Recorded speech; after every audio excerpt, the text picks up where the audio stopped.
بسم الله الرحمن الرحيم.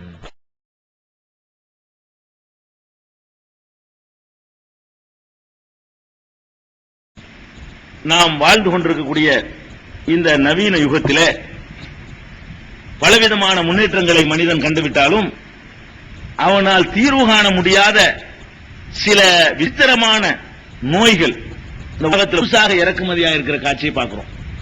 எந்தளவுக்கு நாகரிகத்தினுடைய உச்சிக்கு போய்கிட்டு இருக்கிறானோ அந்த அளவுக்கு அதை கண்டுபிடிச்சேன் இதை கண்டுபிடிச்சேன் எல்லாம் சொல்லிக் கொண்டிருக்கிறான். இன்னைக்கு புதுசா அல்லாஹ் ஒரு நோயை இன்னைக்கு மேடுகள் மூலமாக அங்க சப்ளை பண்ணி எல்லா நாட்டுக்கு பரவி இருக்குது. எல்லாம் தெரிஞ்சிருச்சு. எய்ட்ஸ் ஒரு நோயை அல்லாஹ் இறக்கி இருக்கிறான். இந்த எய்ட்ஸுக்கு என்ன காரணம் எல்லாருக்கும் தெரியும். எய்ட்ஸுக்கு என்ன காரணம்? தகாத உறவுகள் தான். தகாத உறவுகளால் தான் ஆண் சேர்வது, ஒரு பெண்ணு பல ஆண்ட உணர்வது, இது மாதிரியான காரியங்கள்னாலதான் எய்ட்ஸ் படுது என்பதை இன்னைக்கு அறிவுபூர்வமாக நிரூபிச்சுறான்.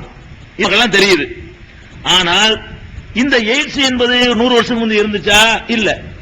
200 வருஷத்துக்கு முந்தைய இருந்துச்சா? இல்ல. ஒரு 1000 வருஷத்துக்கு முந்தைய இருந்துச்சா? இல்ல. நபிகள் நாயகர் ஸல்லல்லாஹு அலைஹி வஸல்லம் காலத்தில் இருந்துச்சா? இல்ல.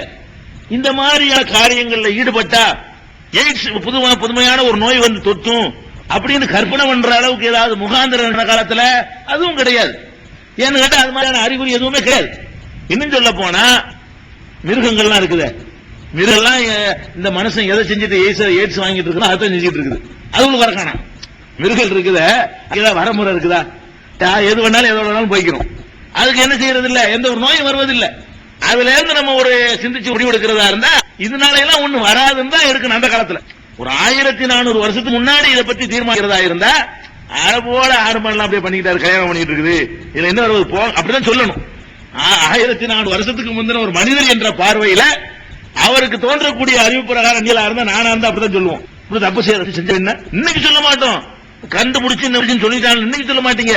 உங்களை அப்படியே ஒரு 1400 வருஷத்துக்கு பின்னாடி கொண்டு தள்ளிக்கிட்டு கொண்டு விட்டோம்னா இந்த மாதிரி ஒரு பண்ணா அல்லது ஓரின சேர்க்கை பண்ணா ஏதாவது வரும் கேட்டா அதான் ஒண்ணும் வராதுங்க. ஆடுக்கெல்லாம் வந்துட்டாரு, மாட்டுக்கெல்லாம் வந்துட்டாரு, அதுக்கு என்ன கல்யாணம் பண்ணிட்டு இருக்குது, ஒருவனுக்கு ஒருத்தியா வச்சுக்கிட்டு இருக்கு, ஒருத்திக்கு ஒண்ணா இருக்குது, போங்க அப்படிதான் சொல்லுவோம். இப்படித்தான் சொல்ல முடியும். மனிதன் என்ற அந்த காலத்துல பேசுவதாக இருந்தால் அப்படித்தான் சொல்ல முடியும். நபிகள் நாயகம் ஸல்லல்லாஹு அலைஹி சொல்றாங்க, என்றைக்கு இந்த விசாரம் தகாத காரியத்துங்கிறாங்க அதுல ஈடுபடுகிறோம் அப்பொழுது உங்களுக்கு முன்னர் வாழ்ந்த சமுதாயத்திற்கு ஏற்படாத நோய்கள், இதுவரைக்கும் உலகத்தில் இல்லாத நோய்ங்கிறாங்க. இது காரணமே இதான் சொல்றாங்க. பாருங்க, எப்போது நீங்கள் விபச்சாரம் அதிகமாகி விடுகிறதோ அப்போது முன்னர் வாழ்ந்த சமுதாயம் சந்தித்திராத அந்த சமுதாயத்திற்கு கொடுத்திராத நோய்கள் உங்களை அணுகும். இப்னு மாஜாங்கிற ஹதீஸ் நூலான ஹதீஸ் நபிகள் நாயகம் ஸல்லல்லாஹு அலைஹி வஸல்லம் சொல்றாங்க, லம் தல்ஹுரில் ஃபாஹிஷத்து ஃபீ கௌமின் கத்து ஹத்தா யுலனு பிஹா இல்லா ஃபஷா ஃபீஹிம் தாவூன் வல் அவ்ஜா அல்லதி லம் தகுன் மலத் ஃபீ அஸ்லாஃபிஹிம் அல்லதீன மலவ். எந்த ஒரு சமுதாயம் இந்த தகாத காரியங்களில் ஈடுபட்டா மட்டும் வராதான். அதையும் பாருங்க, ஈடுபட்டு எல்லா காலத்திலையும் தகாத காரியம் நடக்கத்தானே. இது என்ன புதுசு கண்டுபிடிப்பா? இந்த விவரம் புது கண்டுபிடிப்பா? ஓரின சேர்க்கை புது கண்டுபிடிப்பா? ரசூலுல்லாஹ் காலத்துக்கு முந்தைய லூத் நபி காலத்துல செஞ்சுட்டு இருந்தாங்களே, இது புதுசு ஒண்ணும் கிடையாது. எப்ப வருமா இந்த விபச்சாரம்? எப்ப வெளிப்படையாக பகிரங்கமாக நடக்கிறதோ இது எல்லா காலத்திலும் நடக்கும். அப்ப அல்லாஹ்வுடைய அதாபு இறங்காது. அங்க பாத்துக்கிறோம். அல்லாஹ் வெள்ளடையா வான்னு கூப்பிடுற அளவுக்கு வெளிப்படையாக காரியம் நடக்கும் பொழுது பகிரங்கமாக விபச்சாரங்கள் இந்த காலம் அந்த காலம் தான். யாரையும் கூட்டிக்கிட்டு போன்ற சட்டமும் யாரையும் தண்டிக்காது. உலகத்தில் பெரும்பாலும் நாடுகள்ல எந்த ஆணும் எந்த படை எங்காலும் இருக்கலாம், அதை எந்த சட்டமும் தடுக்க முடியாது என்ற காலத்தில் வாழ்ந்து கொண்டிருக்கிறோம். பகிரங்கம் வெளிப்படையாக பகிரங்கமாக நடக்கும் விபச்சாரம் நடவது மட்டும் சொல்லல. கவனி, விபச்சாரமும் பெருகி அதை வெளிப்படையாக பகிரமாக ஆமாடா சேத்தான செய்வேன் என்று காட்டும் பொழுது அந்த சமுதாயத்திலே இதுவரை சந்தித்திராத நோய்களும் இதுவரை மனித குலத்திற்கு ஏற்படாத புது நோய் வருங்கிறாங்க. இன்றைக்கு எய்ட்ஸ் வந்தவனு ஏன் முடிச்சு பிடிக்கிறதுக்கு இவங்களுக்கு எத்தனை வருஷம் ஆச்சு? எய்ட்ஸ் அவன் செத்துக்கிட்டு இருக்கிறான். கிருமி இல்ல எத்தனை வருதுன்னு சொல்லி கழிக்கிறதுக்கு பல கோடி ரூபாய் செலவு பண்ணி அதுக்கு பிறகுதான் கண்டுபிடிச்சான். நபிகள் நாயகம் சொல்றாங்க, வரமுந்திய சொன்ன ஏண்டா எய்ட்ஸ் விலைக்கு வாங்குறீங்க? வரும்டா, நீங்க தப்ப காரியங்களை ஒளிஞ்சு மறைஞ்சு செஞ்சு தொலைஞ்சிட்டு போங்க. அப்பச்சி இன்னும் பனிஷ்மெண்ட் இல்லாம போயிடும். இப்ப பகிரங்கமா தகுறீங்களோ அதுக்கு பயன்பட்டு இதுதான் என்று ஸல்லல்லாஹு அலைஹி வஸல்லம் சொன்னாங்களே, விட ஒரு தெளிவாக சொல்ல முடியும். இது சாதாரண ஒரு விளங்குற அளவுக்கு இல்லையே.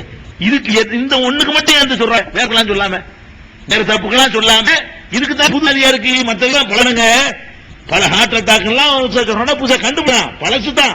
காரணம் தெரியாம செத்து போய் அந்த காலத்துல அவனுக்கு தெரியல. அப்பவும் அடுத்தது இருந்துச்சு, அப்பவும் இருந்துச்சு, அப்பவும் சுகர் இருந்துச்சு. புதுசு இது மட்டும்தான்.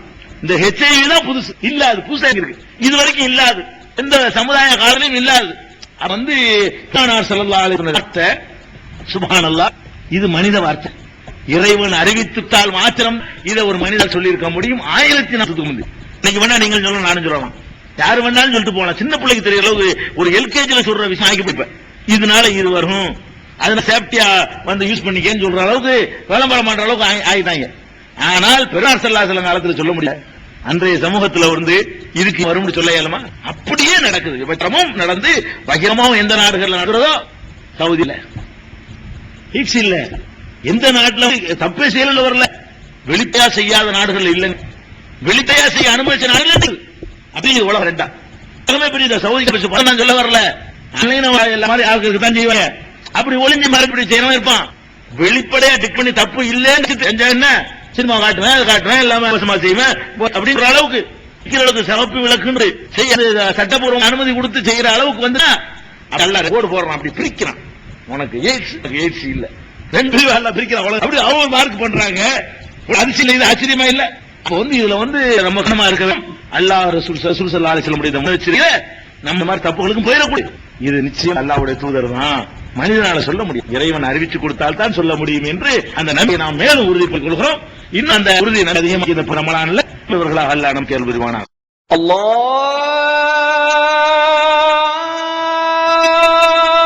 அக்பர்.